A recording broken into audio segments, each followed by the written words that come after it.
Bonsoir. Bonsoir. Vous êtes promoteur dans Katia Berlin. Nous voulons seulement toujours voir l'impression à Bakou, là où est concernant Eden Nandenge Botami. Et là, vous avez le choix de la France sur la Lingala. Ça m'intéresse encore dans le dire là. L'impression là que surtout quand il s'agit du Congo, c'est un pays que j'aime bien. Je sens que je prends l'amour bien. Et puis, dans votre passage, dans les livres, il faut que je m'aille dans ma famille. Souvent, dans la personnel, les gens qui souvent, tout le temps, on a signé à Congo. Vraiment, vous l'église dans Katia Berlin, quand on soit élu, tu as aidé une vision religieuse ou bien ils ont une vision politique ou bien comment? Vous posez une question un peu difficile. Et là, les gens bonnes Zambie, selon ma compréhension. Comment Zambie, tout ça en politique. Mais je crois que ce qui politique et politique, ça ne va pas aller puisque il faut diriger à base ou à vision, on va camper en pratique afin que les cambouis ça. La différence, c'est-à-dire, ce que le but politique n'a sans organisation, d'accord. Parce que chaque organisation,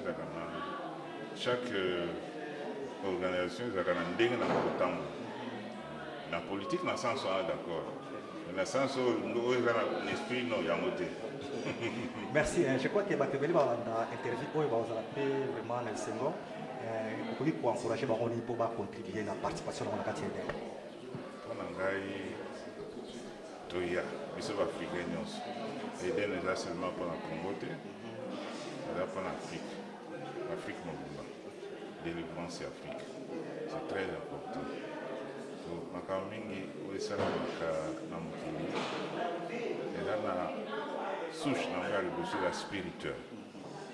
Tant que ça dans le monde spirituel, dès que tu as ça,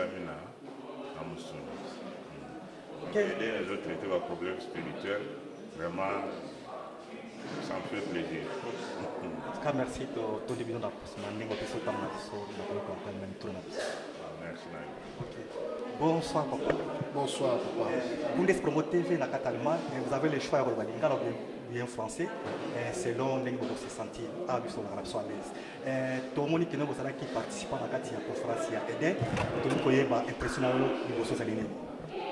Oui, na Pamboli Nzambe pour la Eden Diaspora. Eden Diaspora est une grande armée où nous avons ici pour la bon délit par rapport à Congo et l'Afrique en général. Nous sommes la délivrance en gros par Nzambe. L'impression que nous sommes la deuxième journée, disons, où il y a activité dans le 26 c'est aussi là, pour Koudaniawa, pour Bombela. Tout ça n'est pas ensemble de délivrance en gros à la Bisso. Parce que Bisso, nous organisons la Camerounais dans le monde spirituel, avant comme dans le monde physique. Même notre nation, quand il y a beaucoup de années, ils ont beaucoup de Berlin. C'est une ville très symbolique. C'est en arrivant ici que tu as découvert ma Cambodélé, que découvrir que Moka la Bisso va partager en gros, puis va Kabola en gros, la Moka Oyo en 1885. Et conférence en gros, dans l'école, il y a une conférence de Berlin. Mais l'objet de comment qui est si conférence et ça les mots. Et on découvrir que la conférence est principalement conférence du Congo. Oyo. Penda na kati na ngo plus bakoma partager Afrique mobimba dans les années lelo et il y a eu kotomé sous n'est-ce pas colonialisme makambo sur le cas est-ce qu'au biso lelo tout ça je vais dire la première génération va comprendre que tu dois commencer dans le monde spirituel alors tu y a qui pour déchirer l'ordonnance et la loi pour condamner la nation à mission. Je rajouterai quelque chose pour dire que dans cette conférence, la personne principale à la conférence qui a eu c'était Bismarck. Il y avait aussi des gens à la science mystique, entre autres, je crois, tous ces mouvements-là. On a décidé qu'ils sortent de la mission. Et la conférence, c'était écrit noir sur blanc que l'État africain, mon cousin, qui était. Donc nous, on était quelque part, et il y a des gens qui s'est décidé par rapport à venir à Bissau. Et le ligne motrice, n'est-ce pas, à la conférence sur les amis, il fallait déposséder Bissau, ma belle à Bissau, base ou autorité sur Bissau, et puis fan de la Mboka à Bissau. C'est pour cela, par la révélation de Dieu, tu as qui la Mboka Oyo, la économie balai Oyo, au Mboka Mambolongo à Bissau, qu'on est la moyenne ensemble sur notre pays, le Congo et l'Afrique en général. Selon les informations, tombées avant les informations baladées, qu'est-ce qu'il y a à voir à 25 la conférence à Iden 1885.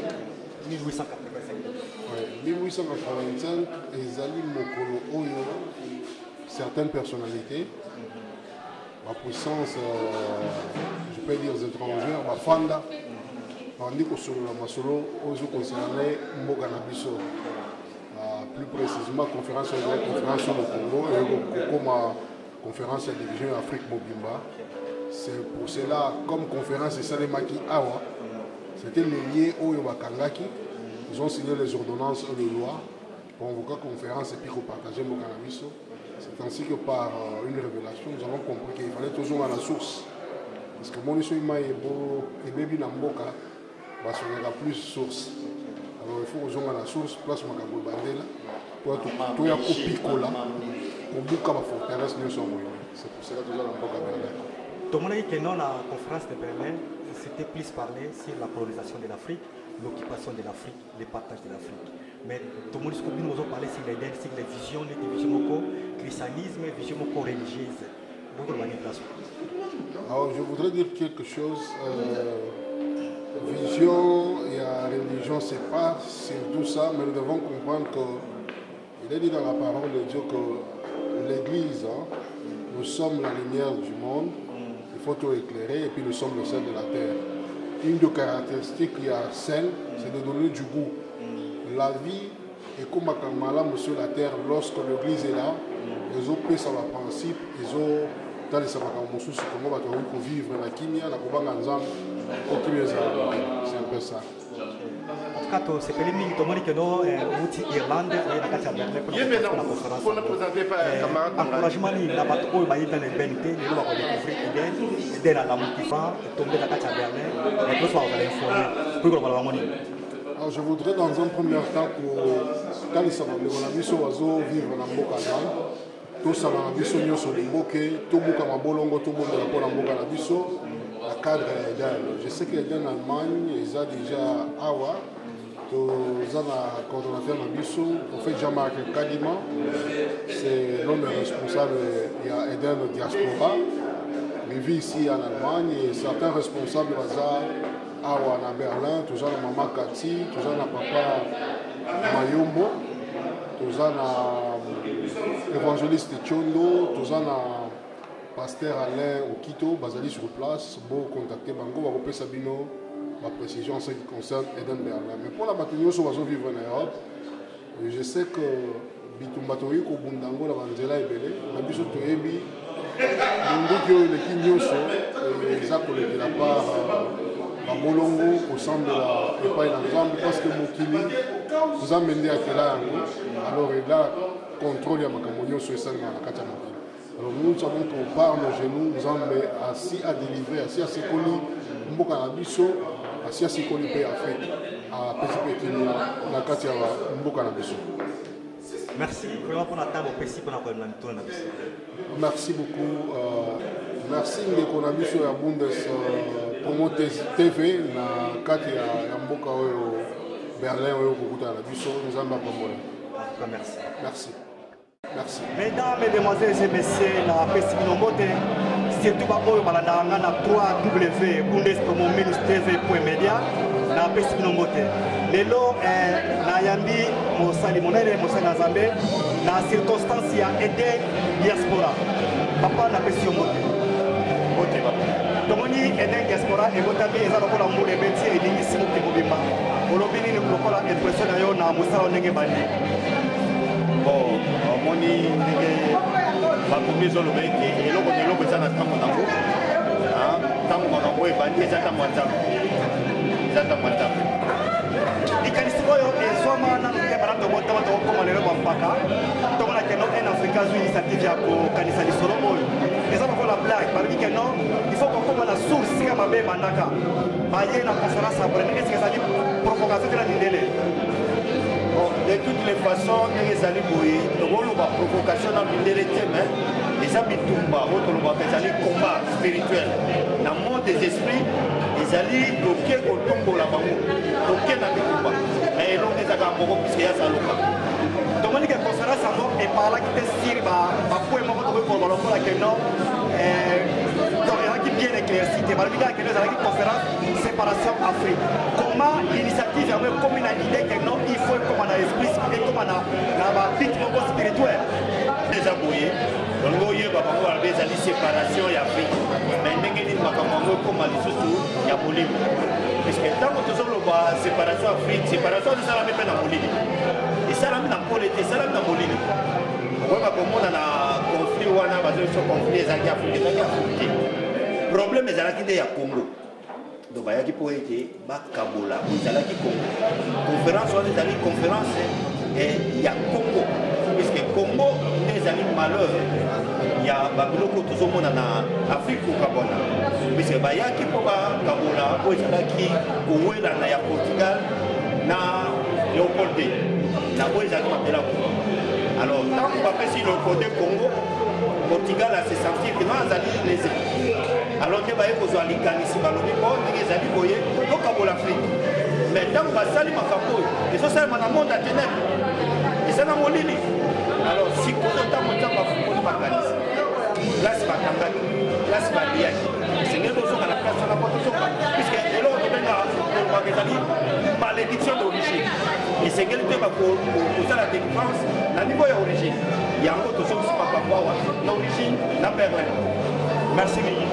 Ça va pas pour la vie. Soit tu fais le son, maman m'a rappelé si nous sommes Mbote mingi, pesi yo mbote. Oyo ezali bundes promo TV na kati ya Berlin to na kati ya Allemagne. Oyo ezali kopanda sango oyo etali bamangomba, etali politique, etali masano nyonso ya mokili. Okolanda yango na bundes promo TV na kati ya Berlin. Namoni bino bozali mobilize na bilamba oyo etali Congo. Sango yango ezali nini yo? Oui, awa toyaki biso tozali bana etene armée sélection nzambe asisitele sikoyo oyo ete toya kokundela délivrance ya mboka na biso mpe na afrique mama koyo koloba ndi mpona likanisa ya eden eza likambo ya malamu oyo nzambe alobaka esaka te soki banehemi baester basalaki lobi mpona nini te lelo mpona o mama olobi nini mpona eden olobi nini balobi ke eden eza lisanga ya basaint ezali armée de l'éternel ya dernier temps oyo etelemi mpona kokunda kokwesa monguna mpona reine ya jésus christ eya donc biso toza armée oyo toza koprépare avènement ya jésus christ. nasepeli mingi tala oki baréponse na bino bayoli ke non 1885 na kati ya berlin bakaboli congo selon histoire bakosa biso eza bomoni ntango toye tomoni ke non eden ekomi na cause moko spirituel bokoki koloba ni mpona question wana oui bokoki koloba ke ya solo na 1885 moko oyo bakosaki biso balobaki nini ezali conférence ya berlin en réalité ezalaki kaka conférence mpona congo soki baserenisaki ezalaki kaka mpona congo bon d'autre part bango na biso bango ya molili bayebaki ke congo eza na plan de dieu yango wana balingaki kaka baya kodétruire yango ezali ata mpona babiloko richesse na biso na te mais spirituellement balingaki badétruire baplan de dieu oyo ye aponaki congo parce ezali na choix de dieu congo ezali choix ya nzambe mama olobi nini mpona motuna wana nalobi ke makambo nyonso ava ezala physique ezalaka nano spirituel to apprendre ke baréunion wana ezalaki kosalema na butu alors ke boye ezalaki bakokaki kosala baréunion na bango na moi me baza kosala ngo na butu oyo ezalaki makambo ya butu ezali makambo ya molili yango wana mpe armé oyo ya basaint ya barachete ezali eye po mpe détruire baœuvre ya molili ndenge bible elobi nous n'avons pas combattre contre la chair et le sang et contre les dominations les principautés les princes de ce monde de ténèbres eden azali wana mpona kosala mosala wana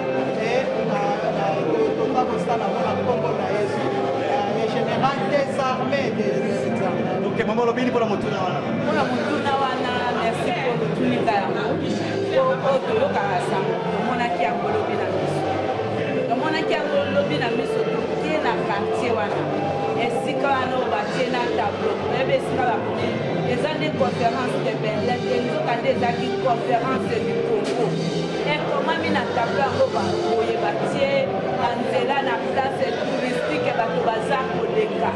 Donc comment qu'est-ce qu'on a tant de monde de la Toleli dans la tableau batie wana ba congolais mulongo nu ba chaîne na kingo kanisa bande munayo baza kishwana nini banayi koza nenzambe akosaka te lelo aperta ke te biso toki no monde esika wana eza conférence de Berlin te et comment une conférence jour où basangana uniquement pour kosala makambo ezali ya Congo kozwa badécision oyo ezali na persécution oyo ezali na effet ezali koboma Congo mais Jésus-Christ est célébré Jésus-Christ est le roi du Congo aza nzambe akosaka te il est fidèle. Bino siko bozali bato bosangani mpona Eden pa eloko nini bozali korekomande na babelge mpo bango bayebaki sor yango na sor oyo basali mpona komona biso pendant des années bakache vérité babomi ebele bakosi ebele bato bakufi ebele bozali korekomande nini ndenge na mouvement na bino bosali biso toza na kolimbisa babelge tolimbisi babelge parce que bible eza prône toujours pardon toyebi ke ezali kaka kuna moto azalaki na nsima badécision nyonso wana tozali wana mpe mpo tobenda babelge oyo bakocomprendre message ya Eden baya korejoindre biso na Eden mpo basauve mpe mboka na bango parce que Eden message ya Eden ezali kaka mpona Congo te ezali mpona Afrique ezali mpe mpona mokili mobimba donc tozali na besoin ya bandeko na biso babelge mpo tokota na kati na bitumba oyo mpo Jésus Christ akoya mpona bakongole kaka te akoya mpe mpona babelge mpona bikolo nyonso donc barejoindre biso bandeko na biso bakongole oyo baza na kobanga barejoindre biso ezali nango makambo ya spirituel eza makambo ya physique te eza makambo ya spirituel baya tobunda parce que elonga ezali sûr et la victoire c'est pour bientôt. Est-ce que peut-être que tu vas bien dédommager Congo dans les canisango peut-être ni au Congo pour na mutuna biso to senga de déménagement te to oui to senga ngote parce que biso to ko mundela nzambe te wana ezali makambo ya nzambe biso to na confiance akosala te ndenge mwana biso abebi wana nzambe nde akobundela biso yende akorestaurer Congo na biso parce que oyo tosali lelo toye kodétruire bango basalaki na biso mpe tosali spirituellement tozali na kondima ke bachaine nyonso banani wana batiaki badécision nyonso oyo bango batiaki wana nyonso esekatani parce que yesu masiya amundelaki biso deja na ekulusu ye alobaki ke efasaki bakondamnation nyonso wana asalaki oyo toyeka kotia ezali nde koyaka kotia elongo yango kokompli profesi mpe parole ya nzambe oyo elongamaki na ntango biso oza na likambo ya kosala nakokobakisa toza mpe na bandeko na biso babelge nakanisi bomoni moko auti koleka awa frère Jean Michel na frère Eric baye korejoindre biso bango mpe nzambe alobelaki bango mpona Congo donc bango baza na kati ya message ya Congo toza kaka biso mo bakongole te babikolo ebele nzambe alobeli bango mpona mboka. Merci mingi na ndenge boya ndole mitona na biso na nzela ya bungeskomo totombele bino bonne chance na nyonso bozali kosala kati ya Eden.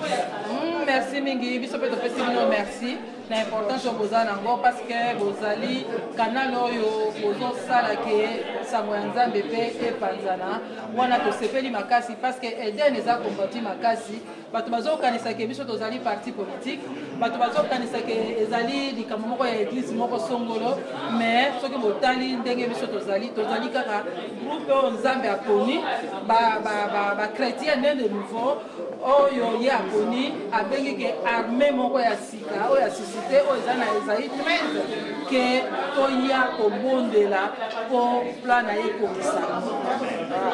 Amen, maman. Amen. Que le Seigneur vous bénisse. nzambe azonisela bino ebele tosengi kaka bandeko na biso bacomprendre na message ya eden te baya na eden mpo bacomprendre message nga nauti na France naza na Berlin naye na Berlin parce que likambo yango nalati yango kaka ndenge nalati elamba likambo ya Congo eza na kati mpenza nzambe apambola neboyaki Bouladi que non Congo faut la d'amour ou l'ingamboka na yo, un Africain faut l'ingamboka na yo, il faut aimer ton pays. Monde de la fin, maman la biso. Monde de la fin, moi na pesi nzambe merci na yebisi oke. Oyo yo bandia, esuka wate oye kolia ko kende kusango na Congo Ouais. Oyoki balandi déjà. Ah, toza kosenga te bandeko nyonso bavandaka na Berlin tout autour. Eden déjà eza planté na Berlin. Ce qui est le programme ba opesa bandeko boya nzamba kosaka te. Déjà Eden ebandi na Berlin. Oh ezali ka bisika mususu. Za o regretter yango ebandi atongo etani. Sope osali célébration tokozangisa koya te. Tokoya kaka biso tozali ba combattant ya nzambe tozali armée céleste totambolaka partout. Partout oyo makambo ya Eden ezali biso tokende regard. Bobangi singa na sepeli mingi amen. Amen. Mesdemoiselles et messieurs, bonjour. Surtout à www.bundespromo-tv.media. Aujourd'hui, nous allons parler d'une chose importante. Vous allez comprendre.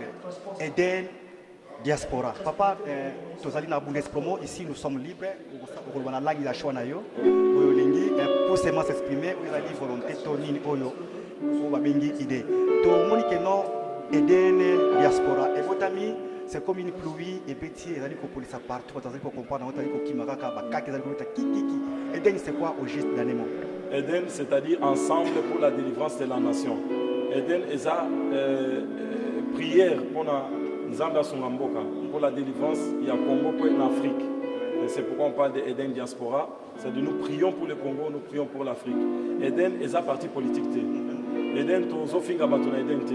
Eden tozo salamaka neti ya molidité.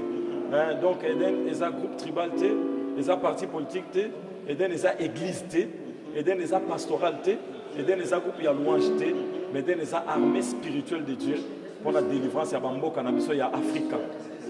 Je sais que peut-être expliqué, prophète.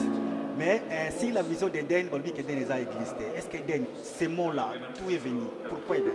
Ok, pourquoi Eden? Nous avons un homme de Dieu, on s'en va à Congo, Papa Alain Moroto.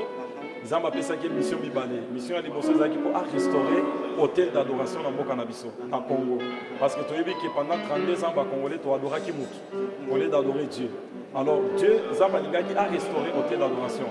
Congo et Bengami pour adorer Zam. Esaïe chapitre 19, Zambaché, hôtel naïe na kati ya Afrique, Congo. Zambapé sa biso, ministère ya adoration. C'est comme Moutoumou Koboye aya amitia Nzambe, et pas na biso. Alors pour Nzambe, à l'ongola kanda na mboka na biso, il a fallu qu'il assiste de Momoko pour renverser Makambwana. De Congo à Lemoroto. Abandaki na Gaël, Asuki na Eden. Eden a côté adoration na dimension de combat spirituel. C'est-à-dire tout bon de la scope on a Nzambe a Kangolambo Kanabiso. Que Dieu délivre notre nation. Donc Eden et Utakiwana. Et après, biso tozaki au Sambe la paix ah tozo bon de la pona Mbo Kanabiso en Allemagne. Nzambe a fait 5 vision il y a Afrique, il y a disons il y a RDC na Afrique. Et après on a commencé à prier ici toyebaki makambo Eden te.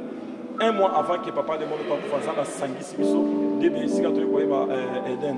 Si vous Eden diaspora, tu Sangisi Vision, 11 ans après Sangibiso, là où il y a papa de mon et c'est Eden diaspora, au bon de la Pôle à Congo, au bon de la Pôle Afrique.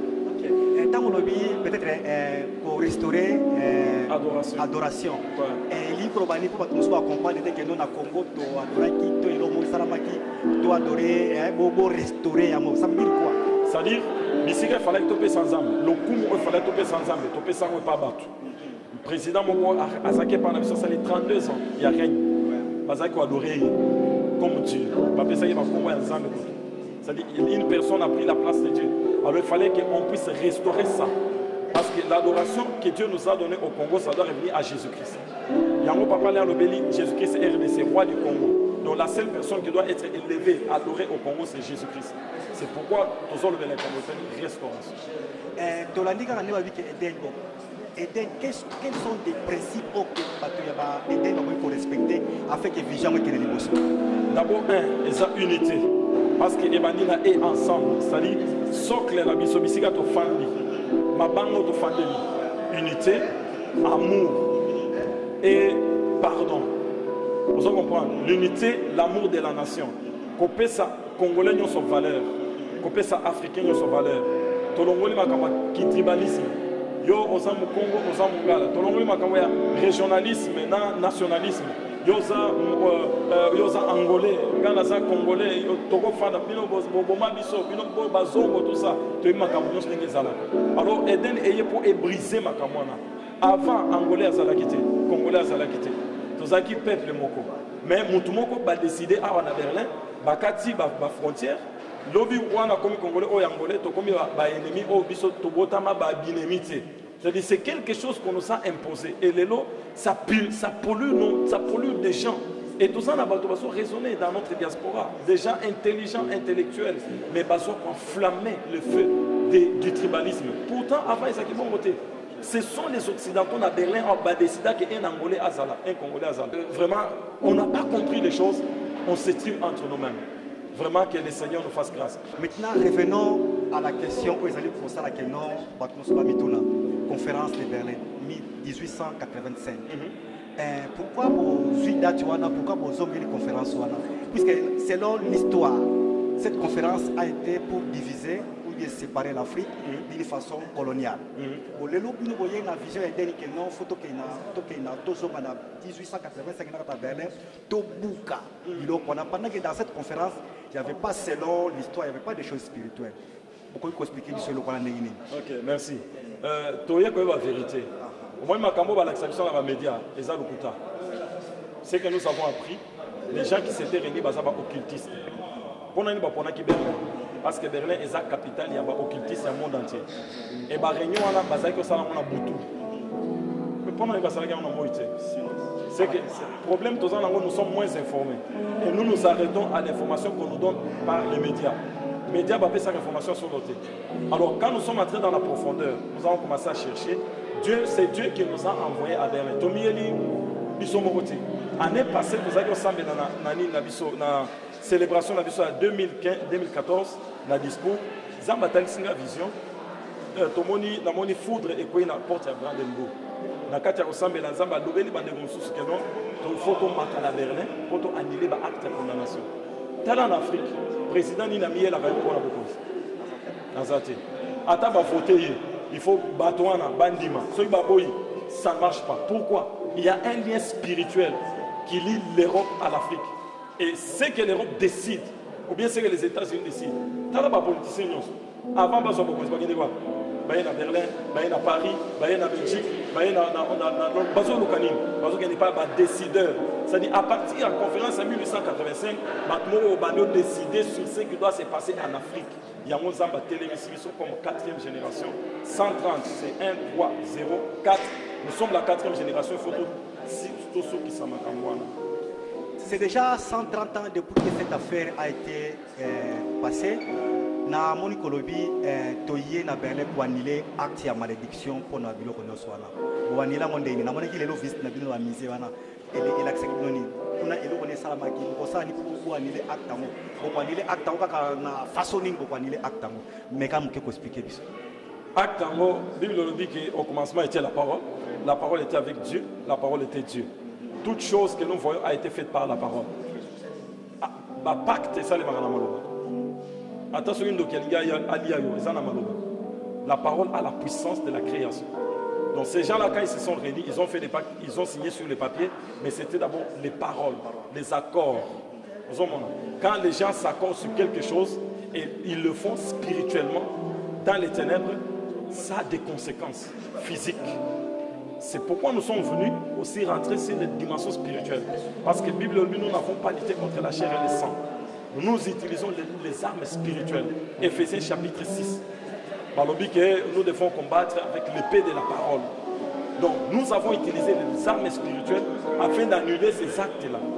C'est ce qu'on a utilisé. Hier, nous avons eu une conférence. Après, nous avons à Brandenburg, nous avons circulé, nous avons misé à Pergame. On a vu des choses peut-être makamso batosaka na Berlin na mbongo nango te totindamaki na poto mpona kokoluka mbongo te parce que mbongo eza en Afrique. Il faut que Congolais nyonso africains soyeba pourquoi. Parce que nos ancêtres tant bazaki oya poto bazaki oya bango na bazo exposé bango neti banyama. Mais si Dieu a permis que génération na biso toya et ça poto restaurer dignité oyo bayiba biso et ça mpona koluka mbongo te Nzambe pour délivrer Israël a su Moïse amemi na kati ya système ya moto azaki odominer c'était Pharaon. Et Bible dit que Moïse s'est instruit dans toute la sagesse de l'Égypte.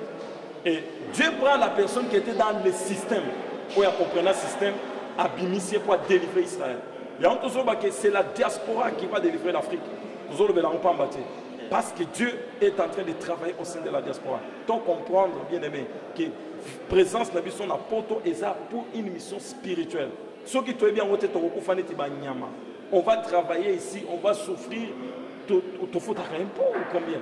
Ok, nous souffrons, nous vivons pour 200 €, nous vivons pour 300 €. Tu penses que c'est ça la vie? Nous avons gagné 1200 € à mon unité à Nguindi. Mais c'est rien, ce sont des miettes.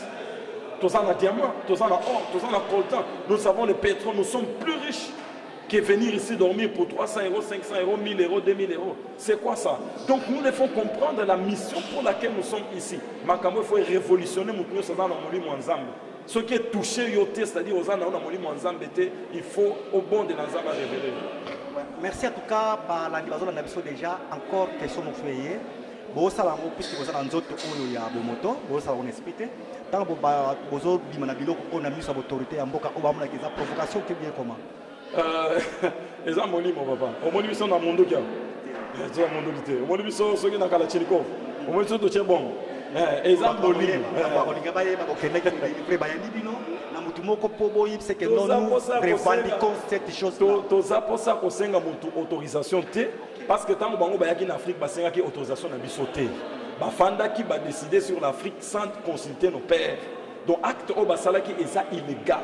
Non non eza net mtoye na ndako na yo azu biloko na yo azu mwasi na yo a décidé au kokota na chambre oté otikali donc c'est violation des domiciles. C'est illégal selon la loi et ça punissable. Alors nous quand nous rentrons pour annuler cela toza pour ça comme la moto traité que tozo ya. C'est nous rentrons dans nos droits légitimes que Dieu nous donne. Et dans l'avenir est-ce que Eden a déclaré moi dédommagement beaucoup na compte ma belge puisque bango te bazala lokola babimaki en tête na kamoko songolo boy même question eza komish non eza komish mais le peuple africain na congolais tant on va kopona bango va réclamer ce qu'ils vont réclamer mais Eden n'a rien à réclamer. Nous avons à réclamer la spiritualité, le retour de la vraie parole, le retour à nos sources, le retour à la chose qu'on nous a voulu dépouiller Bissot. On nous a dépouillé de notre personnalité. On nous a dépouillé de notre richesse. On nous a dépouillé de tout ce qu'on avait. Parce qu'on était incapable physiquement de se défendre. Tant mondial aïe, tant européen aïe na mboka na biso. Bien aimé makamba sala. Eza makambo kwa somo. Okondi mate ba boma ba congolais ba kata mitu ba tia bango ba lamba bango ba lia bango. Pour dire que ces peuples nous allons les dominer jusqu'à la fin. Mais Dieu est en train de Dieu a commencé à lever Batu. Obazaki est avec l'œil spirituel. Au moment de l'eau, bazo le papa qui m'aime, bazo le naissance ya mabe, mais azwa Bible, abondant la Bible. Bakangé pendant 30 ans. Bato bayebi ki mbangouté. Il a compris que c'est un problème, un combat spirituel. Il s'est levé avec la Bible. Toujours le bela ale moroto, alata mindu kité, a téléma la Bible. Le lo oyo tozo téléma sur la Bible. C'est le mensonge. Christianisme, mais Zamba Fongoli biso miso to comprend la vérité parce que Kimang watia la Bible. Donc on doit ouvrir l'œil et être intelligent, frère. Bako sa bisoté. To quoi sous na piège en até. Balobi que Eden vision na bango to slogan na bango ezali Jésus Christ roi du Congo. Ouais. Dans ce sens là pour que Congo ils la délivrer, et segeli muto ça comme chrétien bien comment. L'homme a été créé par Dieu.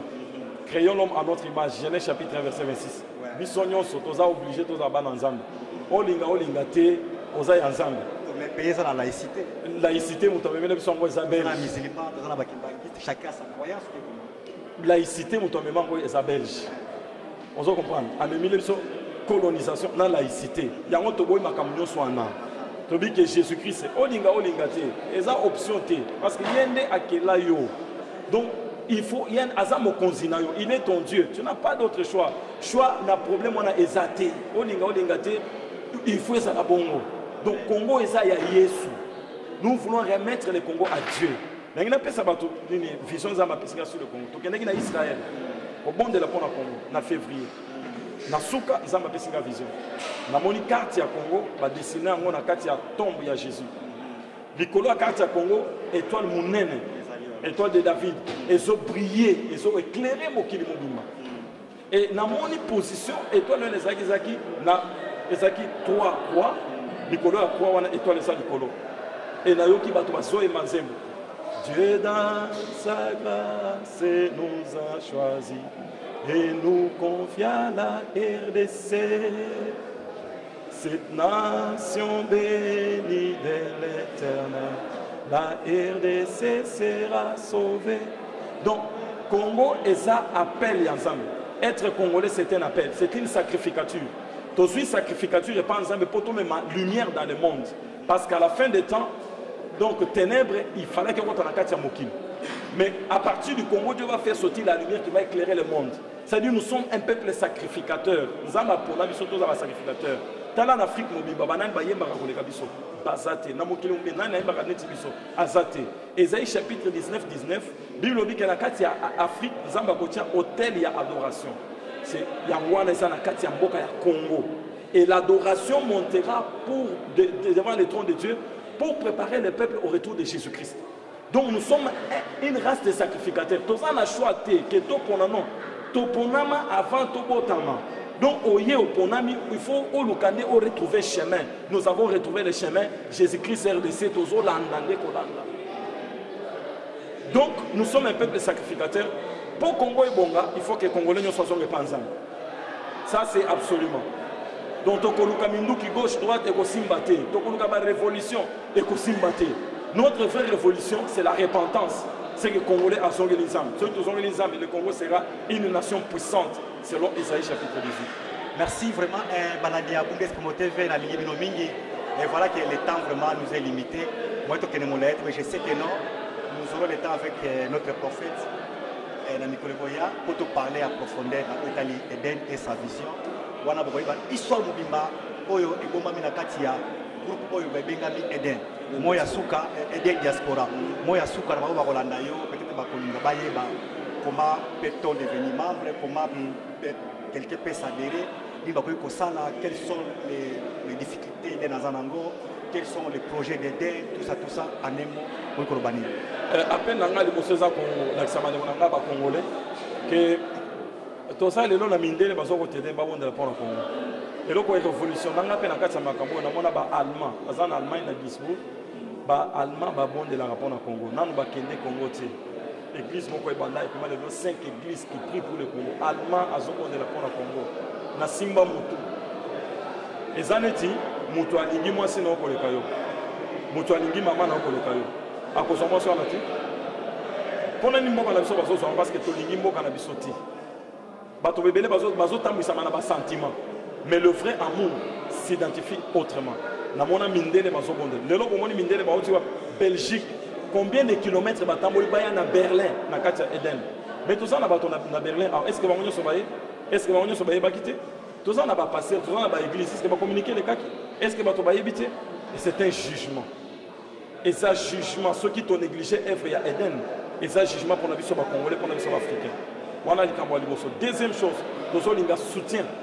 Il y a Congolais parce que tous les de la pona mboka, aux sambela raté, mais aux ana droit quand même il y a contribuer dans les Cambouana. Sur le côté Facebook, Eden Diaspora, au Zoabiso, au conseil de Mandami, aux ana ba numéro de téléphone, numéro 0049 152 174 32 447. Donc, au Kobenga, pour nous retourner à l'information, nous avons la fiche d'adhésion, nous avons un dossier pour expliquer vision à Eden. Eden Diaspora, c'est quoi? Et les autres fonctionnaires, comment on peut adhérer à Eden. Tout ça là est là. Dans le cas de Berlin, nous avons passé au Quito, nous avons Papa Mayombo, nous avons l'évangéliste Jean-Paul. Donc, ils ont représenté Eden à Berlin. Pour toute question, beaucoup de temps. Donc, les difficultés, ils ont été. Les lots en Allemagne, mais tu commences à 21 pays où Eden est établi. Au-delà, il y a des Congolais qui sont réunis dans les pays Moussoussou. Eden est côté dans les pays africains où ils ont des Congolais. Tout ça, Eden, le nom de Bénin. Les Béninois ont une vision de Eden. Ils comprennent la vision. Tout ça, Eden, le nom de Pointe-Noire, Congo-Brazza. Tout ça, Eden, le Togo. C'est-à-dire, les Zambiasos font la petite à petit. Vision Zambatel, ça en 97. Monte ce bima na Congo, je sors Kende, la vision que Dieu m'a fait montrer. Autre ça na Eden, au papa allait à Pessibiso, au vision Zamba Pessina. Au Sangisi on va aller to bengi Eden diaspora. Donc Zambatel sanga monte ce bima ils ont pour que l'Afrique mobile, ils ont circulé. Et deuxième grande vision, la monnaie étoile de David, Nicolo et Congo, ils ont éclairé le monde entier. Donc on a fait commencer à prier pour les Congos et pour l'Afrique avant que tout soit l'appellation à Eden. Et avant, un mois avant, papa, on a fait les bâtons de relais que tout continuer Eden dans la diaspora. Il y a un Eden, nous en Afrique. Et puis si Eden diaspora, la prière pour le Congo et pour l'Afrique. Donc, c'est les Congolais, Africains, Angolais, Brazzavillois, Tchadiens, Sokini, Moutounions, les noms mondiaux à côté de Eden, Yo Congolais, Tikali, Mawa. Ah, Congolais, on les a embêtés. Eden, c'est Mimi, déjà, tu as un bon côté de Bosso. Merci, Mingi. Prophète, à ta prière, mon côté, on va voir la Nabiso, on va voir que non, tous les gars, quand même, Bon d'Espoir TV, Dieu notre Père, je demande ta grâce sur cette télévision. Merci pour ces frères que tu nous as envoyés pour nous aider à apparaître sur les médias. Bénis ce travail, bénis sa maison, bénis tout ce qu'il fait, qu'il puisse impacter notre société, notre Père de grâce, mon Dieu, mon roi, communauté avec le travail qu'il fait, qu'il ne manque de rien dans sa maison.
Satana buka mona yeso fui kabanza voya ni nungini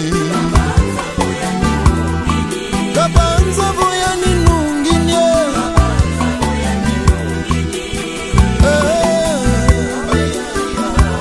fumu yeso wasubwa wavondwaga Satana buka mona yeso fui kabanza voya ni nungini kabanza voya ni nungini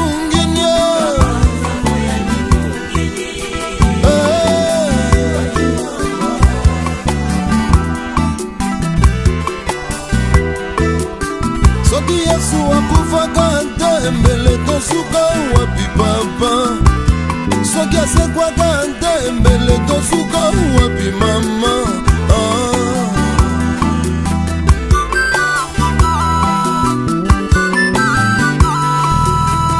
Naliwa na Yesu Satana kanisaki ye alongi ye Nzokande na mokolo ya misato asekwi Nzokande na mokolo ya misato asekwi Elonge monani Elonge monani yaya Elonge monani ya saba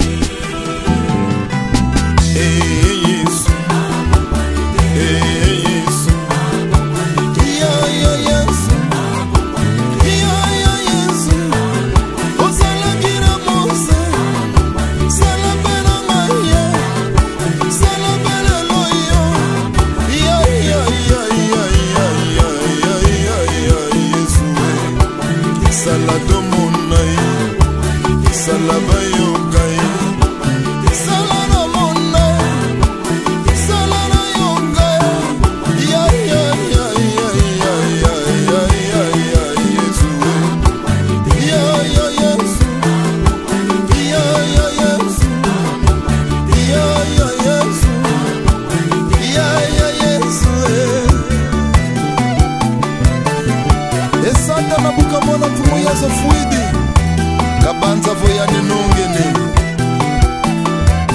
Idina Ekulungongo luvaka nkende kombeside kipangu Luto masimbe fumuyezo Kadiyani mfuluzi Alleluia Salaba yokai Salaba